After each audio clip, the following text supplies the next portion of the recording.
You're listening to the We Are Libertarians podcast network. Find all of our shows at wearelibertarians.com.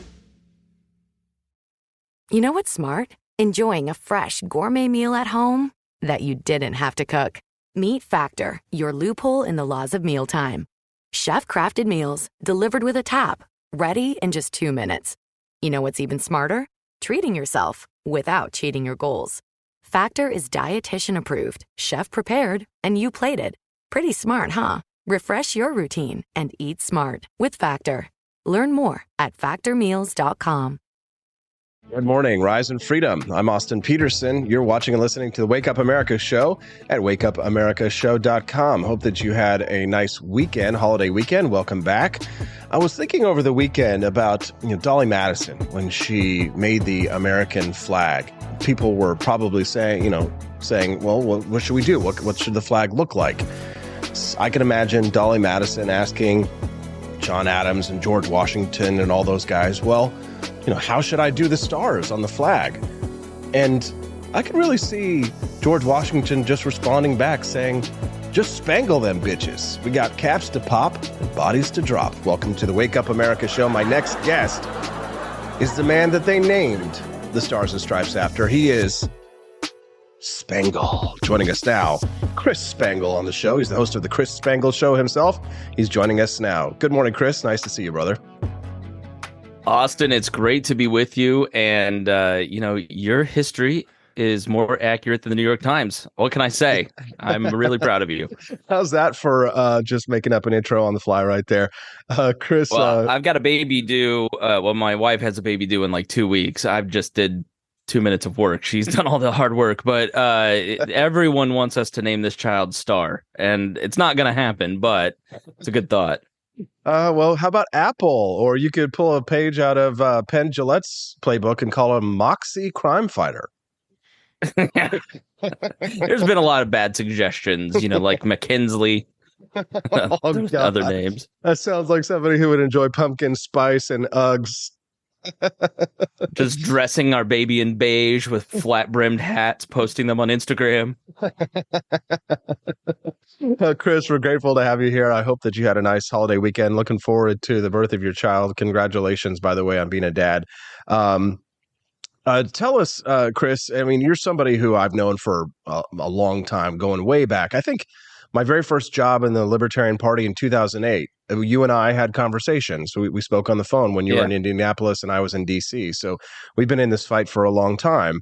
So you're somebody who really knows politics on an intimate level, and not just Libertarian Party politics, but national level politics, because like me, you were a big Ron Paul fan. And so you sort of know the inner workings of the Republican Party, too, when we fought to try and help get Ron Paul to become the presidential candidate, which I think there's probably a lot of Republicans now that wish they had pulled that vote back in the days of Romney and McCain, et cetera, et cetera. If I can add to your introduction, I became a libertarian because I was a Republican, and I'd love to be a Republican, but I've never felt that they have reformed themselves in any meaningful sense. And in 2008, I was a reporter for a local news talk station, and they pulled 300 delegates out of the Indiana State Convention that were Ron Paul fans to prevent them from going to D.C. or to the National Convention, I should say. And, one big muckety-muck in the Republican Party a few years later told me that was their biggest mistake, is that was what lit the Tea Party on fire here in Indiana. Andy Horning had the first Tea Party in 2007 in a property tax revolt, which led to Rick Santelli kind of kicking it off. It was a huge mistake, and they've never learned from it. And, if they had learned the lessons of Ron Paul and become more libertarian, I don't think that they'd have the problems that they have now. No, I agree with you, Chris, but it has been strange to see the dark turn that the Republican Party has taken after the Tea Party years, which really gave me a lot of hope. And now I saw that the Heritage Foundation was trending this morning, calling out Biden for the debt ceiling deal and saying that they need to get more concessions. This is just 3 weeks after the Heritage Foundation came out and said, oh, well, we think capitalism and free markets really do actually need to be regulated a little bit, because they're trying to jump on the new trend of anti-capitalist republicanism that's out there. But speaking of anti-capitalist republicanism, I'd like to ask you about the DeSantis versus Trump race. Is it a surprise to you to see Donald Trump running to the left of Ron DeSantis in this race?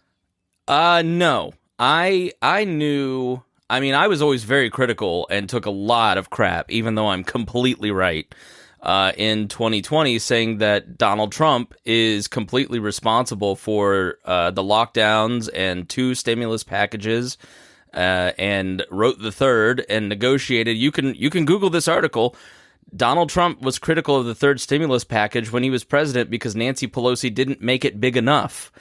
And Donald Trump is responsible largely for our inflation. Yeah, you can say the infrastructure bill contributed. It certainly did. But when you look at the inflation that we've been suffering under, that was all architected by the President of the United States. The guy who had hired the CDC and FDA directors was Donald Trump at the time. Donald Trump bowed down, and Ron DeSantis' criticism is completely right when he just bent over and let Fauci control the country. I still have the postcard somewhere from March 2020 that says Trump's COVID plans, right? Like, when Donald Trump came out and gave a press conference and said, these are my plans for shutting down the economy, and now let me step aside and let Fauci give his plan for what we ought to do, Donald Trump completely failed in his major test of leadership. And then about 3 months into it, realized he was making a big mistake and started becoming the anti-COVID candidate. And nobody bought it because they all had gotten the postcards. They all had gotten Trump's, remember the first checks were delayed because Donald Trump had to put his name on them. So that criticism from DeSantis is totally correct. And I do think Donald Trump is completely mystified. I mean, I think if anything in this segment, we're going to talk about basically populism versus principles.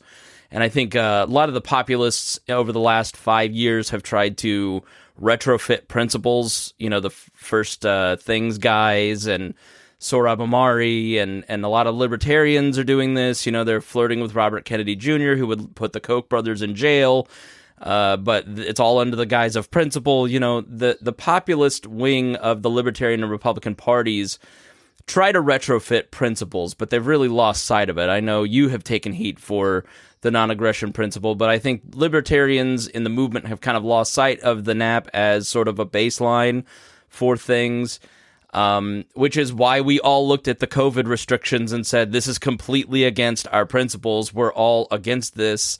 Anybody who is for shutting down playgrounds or forced vaccinations is not a libertarian, and they were completely right.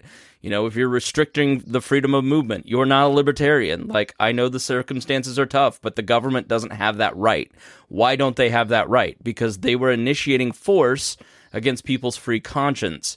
So, when you look at the warp speed, for instance, Donald Trump rightly is sort of mystified by the fact that he gets booed when he says he came up with warp speed. I think it's you can look at the vaccine and say, look, this did protect a lot of people, and he can say this was good, but then you can also say a lot of people were forced into it through coercion, through the work, through the government, and all that happened under Donald Trump's watch. Like, it was initiated under Donald Trump's watch. That's why he's getting booed, and he doesn't have the ability to think critically about his performance because everything he does is the best, right? So he will probably beat DeSantis despite being a big government Republican and to the left of Ron DeSantis and some of these other candidates because of memes. That's why he won in May 16. When Donald Trump goes out there and you go, and then you got Joe Biden. This guy, he doesn't know anything. And he's wandering around the stage, and then it gets shared several million times on kind of the meme pages. He's hilarious. It's hilarious. He's funny. He is the funniest stand-up comedian working right now. Sorry, Dave Chappelle. And people love it, and they share it, and they sort of miss a time, pre-2020, when things were pretty good and things are very bad, and people rightly blame Joe Biden for a lack of leadership and a lack of coherence. And Ron DeSantis, I think, is kind of old pudding fingers. It's how Trump defeated every Republican against all the odds in 2016 with Lil Marco and sleepy Joe Biden, and we love that stuff. We love Meatball Ron. Right. What was Jeb? Low energy Jeb. I mean, that just destroyed Jeb Bush. People. Remember when he made fun of Rand Paul's hair looking like spaghetti on his head? Yeah. I mean, Trump is just a funny guy, and Republicans have gotten themselves into a place where it's not about principle. It's really about how can they make the left cry. And every time you hear a Republican or conservative or libertarian commentator talk about the left, they've sort of lost their brain. Like they have abandoned principle in order to defeat an enemy, a perceived enemy, because they spend too much time on Twitter. And Donald Trump plays into that mindset of the base very, very well. Even though Ron DeSantis, and I'm not arguing for Ron DeSantis, like I'm a firm libertarian, I would never vote for Ron DeSantis. But when you look at the record of Donald Trump and you look at the record of Ron DeSantis, you, as a conservative Republican voter, you'd go, well, this guy actually has some achievements and is the same in terms of kind of taking on the media and taking on the people we don't like. But it doesn't work because Ron DeSantis just doesn't have that same meme factor. He doesn't walk out and hug the flag, and I think he's really got a tough race. Ridiculous, right? Yeah. No, you're right, Chris. I agree with everything that you said. If you're just tuning into the Wake Up America show, good morning. Glad to have you here. Make sure you smash that like button and subscribe to the channel to help us spread the message of economic freedom and personal liberty. My current guest right now is Chris Spangle. He's the host of the Chris Spangle Show. He's joining us right now talking about DeSantis versus Trump. You're right about the whole principle thing, because the chief criticism that I'm hearing of Ron DeSantis from Trump supporters is, one, that DeSantis isn't sufficiently loyal, because without Trump, he would have never been the governor. Maybe that's true. Maybe it isn't. And then the other one is that they just find Ron DeSantis to be boring, right? As if that is a disqualification for president of the United States. Right. I remember when people used to disqualify Ron Paul because they're like, he just sounds so cratchy. He just sounds like an angry old man, blah, blah, blah. But this is how people choose their candidates. They're picking candidates for the sort of gladiatorial arena, right? That's why they're picking their candidates. But frankly, Ron DeSantis, his record when he was voting in the legislature, fairly libertarian. I wouldn't say Thomas Massey levels, but pretty close. Yeah, I think all these guys have changed, though. Massey has stuck to his principles. Rand Paul has stuck to his principles, although they have at times bended those principles to go along to get along. Ron Paul did that. He was a big pork barrel spender, saying, look, it's going to go back to the executive branch. They're going to spend it, so I might as well spend it on my district so I can get reelected. You look at Rand Paul's endorsements of people like Roy Moore, and you just go, what are you doing? But there's a certain level to go along to get along. But I think Ron DeSantis, I look at the Disney fight and the punishment of a business for having an opinion he doesn't like, and you just go, all right, this guy's not the same libertarian-leaning guy that he was 10 years ago, because it's not in fashion to be a libertarian in the Republican Party anymore. There was a brief moment, I think, where, it started out with, Milton Friedman. All of the conservative movement kind of got its intellectual heft from Hayek. So Hayek comes along and gives intellectual weight to the anti-FDR movement. And all of the people who kind of developed their political philosophy in the 40s, 50s, 60s, like Ronald Reagan, like Margaret Thatcher, all looked at Milton Friedman, all looked at Hayek and said, okay, here is a person that is serious, that is taking on Keynesian economics, taking on the New Deal, and, Thatcher famously holding up the Constitution of Liberty by F.A. Hayek, this free market economist, and going, this is our Bible. This is what we need to do. Ronald Reagan saying the heart of conservatism is libertarianism. Now, they meant it minus the non-intervention part.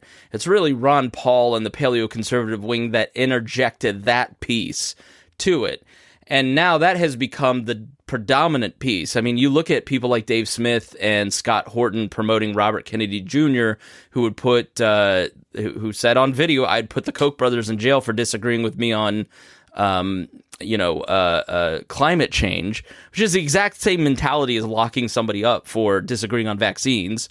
And they're promoting him and saying, well, he's right on the right things. Well, you're picking and choosing what's right? You've got to stay to a principle, which is if you're initiating force against other people through the government to coerce change, then you're immoral.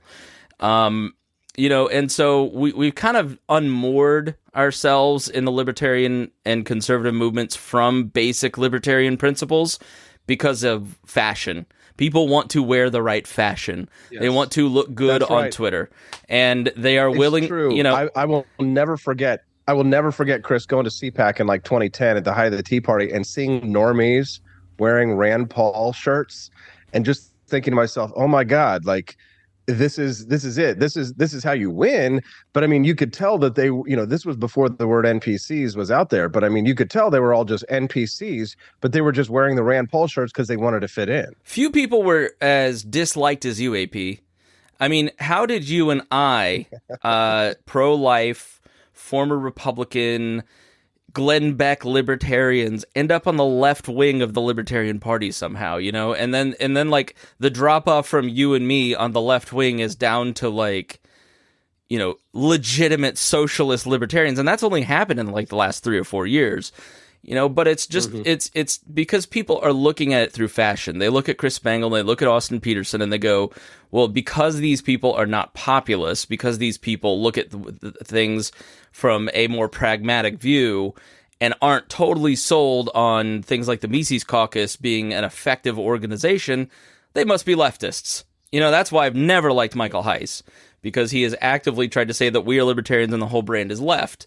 Well, no, I just don't buy that that Hoppe and the autocratic view of libertarianism, the view that Orban is a plus for liberty, is real, and so that gets you branded a leftist now. And the Republicans have their own version. If you're not in on the cult of personality on Trump, you're not with us, and it affects everybody. Is that like the Republicans on the populist, quote unquote, right in the Republican Party openly advocate for socialistic policies. Right. And then they have the nerve, the gall to call other people socialists. But let's narrow this down here and talk about it, since you brought it up, Michael Heiss and the Mises Caucus the other day. I was watching a video, and frequently when I watch Dave Smith's videos, he's usually very funny, and I agree with a lot of the things that he said. But the other day I was listening to a video that somebody posted of him unironically where he was saying that, well, minarchism, he's like, Joseph Stalin is a minarchist. I mean, Bernie Sanders is really a minarchist. And I just cringed to hear that. I was kind of like, what in the hell are you talking about? And it just struck me as a sort of like of a justification for anarcho-capitalism that really doesn't need to be said. I mean, do you really have to make shit up and try and argue that? Do you really believe that Joseph Stalin was a minarchist? That Bernie Sanders, somebody who believes in limited government, for those of you who are tuning in who have no idea what I'm talking about. Yeah, it's the night watchman state. It's the Robert Nozick version of libertarianism, where you have a night watchman state where basically the courts are private. Because, my court says your court is illegitimate, then we have a battle. That's why I consider myself a minarchist. You privatize everything down to the courts, and you keep the only allowable centralization of force is the courts. That's minarchism. Yeah. Does that sound like Bernie Sanders? Right.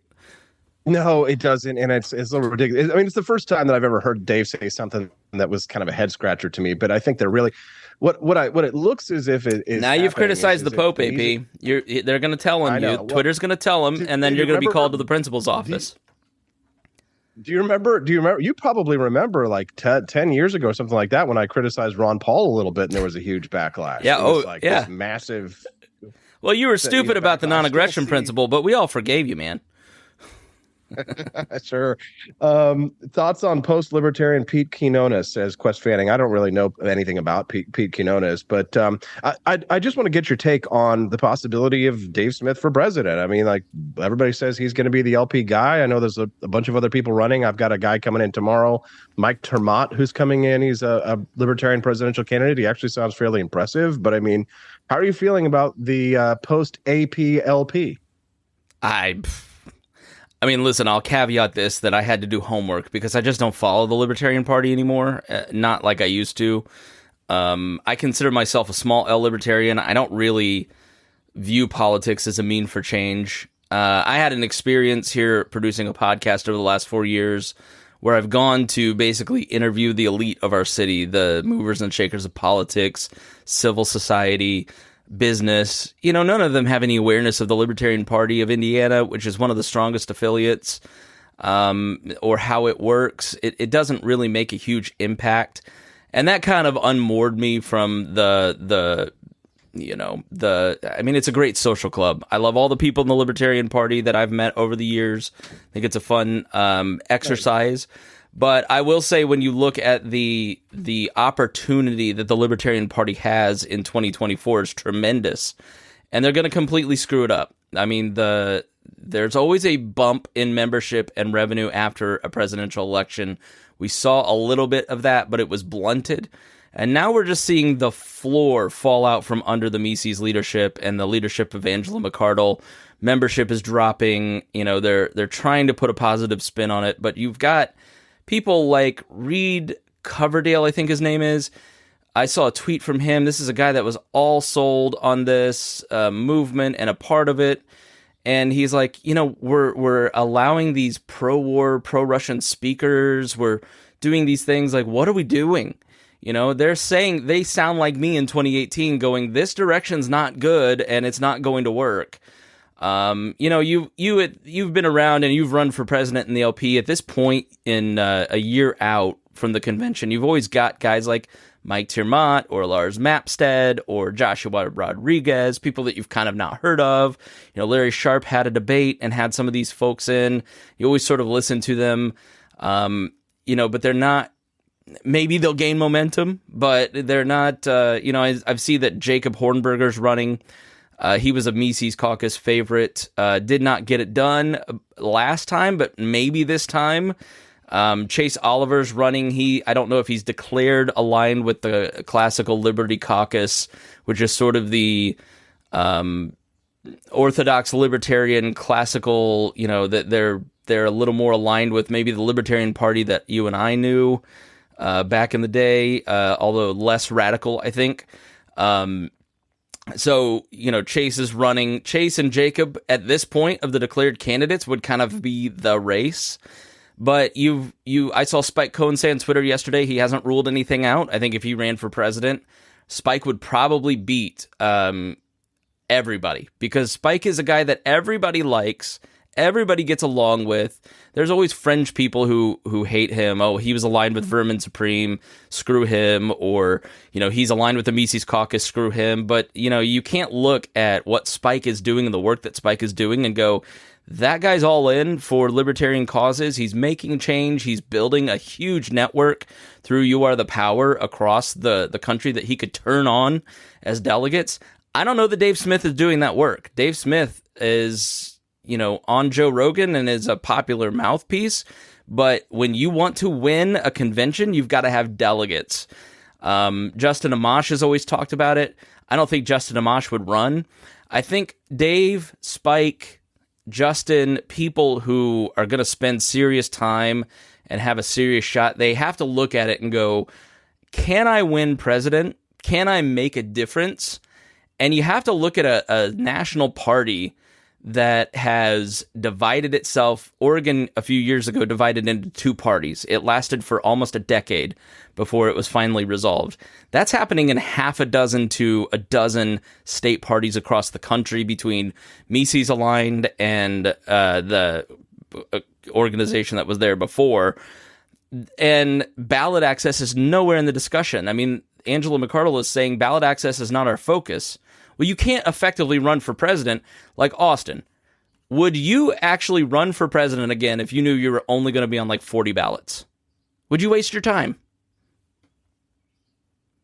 No, he's shaking his head no. But I mean, I don't think I'd run for. I don't think I'd run for president again. Overall, it's a pretty thankless job. Yeah, and that's exactly right. Like, if you're Justin Amash and you're looking at 2020, you go, look, this organization's in disarray. I'm not going to get to go around the country, shake hands, and kiss babies because of COVID restrictions. Why do I want to run for president for this organization? It's not a crazy thought. The LP turned on him. Right. What was amazing is that the LP quickly turned against Justin Amash, even though he kind of sacrificed everything, his entire career, so that he could go and lift the Libertarian Party up. And then they immediately turned on him and threw him to the dogs. If you're Dave Smith, if you're Dave Smith, you've got a great life. You get to go do cool things. You're doing, Legion of Skanks. You're doing, your podcast. You're going on Joe Rogan. Like, you've got a young family. Why would you want to put your family through that at this point for this organization? Even if you control the organization, it's going to be a horrible experience. If you're Spike and you're making a difference with your organization, why go support an organization that isn't going to make a difference, that is going to punish you for doing anything for it? It's just it's worse than when you did it, and it was a thankless, horrible job a decade ago when you did it. Oh, God, that's true. But geez, almost a decade ago. Pucho over in the live stream says Adam Kokesh always runs. Man, you remember Adam Kokesh? Adam, remember when Adam was the biggest problem in the Libertarian Party, taking a gun to the the Capitol? I remember those days, and man, everybody just wanted to lift him up as like the savior of libertarianism and things like that. And then he just kind of like flamed out and disappeared. And it just feels sometimes, Chris, like we're just scattered to the four winds, like I don't know that we don't need a Messiah to come and to lead our people out of the desert, but we certainly are wandering in the wilderness. No, we need principled libertarians that read, that understand what they're talking about. I think every libertarian should start a podcast. I know it's cliche. I know everybody wants to make fun of it, but doing a podcast and talking on the air to your small circle of friends makes you smarter. I know so much more from doing this for the last 10 years. I started this and I have to learn something every week. I have to constantly pay attention and wrestle with my ideas. I'm not a certain person. I do admire the quality that somebody like a Dave Smith has, where they're just very certain of everything. That's not me. I wrestle with things a lot more, but I'm wrestling with it. I think we just need people who are out knocking on doors, who are maybe being a treasurer, who are participating in the activity. This is the benefit of the Libertarian Party. If you run for office, you may not win, but you're going to the county council meetings. You're going to the city council meetings. Stop running for Congress. Stop running for Senate. Stop running for the big tier part. Like run for township trustee. Because my experience back in the day when I was executive director of the Libertarian Party of Indiana, every county that I went in for those 4 years had a $100 million project. And, in a couple counties, by showing up with a video camera and putting the meetings on YouTube, they were able to kill those projects. You can make a tremendous splash in small rural counties where you can start to become the second party. Here in Indiana, Don Rainwater ran for governor on the most reasonable, right, COVID, the one that I articulated. Look, the role of the government through COVID is to give you accurate statistics. And then everyone else needs to make their own decision as to what they do. You can't shut down people's businesses. You can't restrict movement. You can't, I remember seeing this orange fencing around a park, when it was April, and everybody knew at that point that you could be outside and you were going to be fine. It's just all these stupid ideas, but he won 32 counties, I think, out of 92 counties here in Indiana. Like in rural Indiana, the Libertarian Party of Indiana is the second party, which means that they deserve to be on all the boards. They deserve to be appointed to commissions. They deserve to be heard because the Democrats have no organization there. Some of these counties, the Libertarian Party of Indiana has an organization and the Democrats don't. In a city like Indianapolis, it's pretty hopeless, right? It's pretty difficult when you've got a red state, blue city where the Republicans are getting their butts kicked by 70% and barely able to function as a Republican Party, but they have money, right? But in these rural counties, you can make a real difference in terms of influencing these politicians.